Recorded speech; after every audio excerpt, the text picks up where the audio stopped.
Hi, this is Emily from Once More with Feeling. This is another quick tips and tricks video.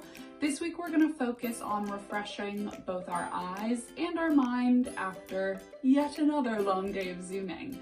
I just call this Where's Waldo because it's like Where's Waldo.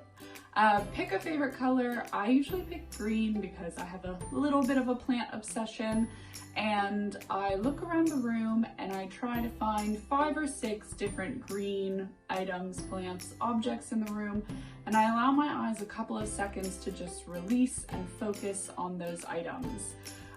This is a great way to let the muscles in your eyes reset, and also a great way to bring your mind back into the present in the room where you are and give it a break from worrying about all the various things that there are to worry about at the moment, and to focus on being here and now and presenting at your best.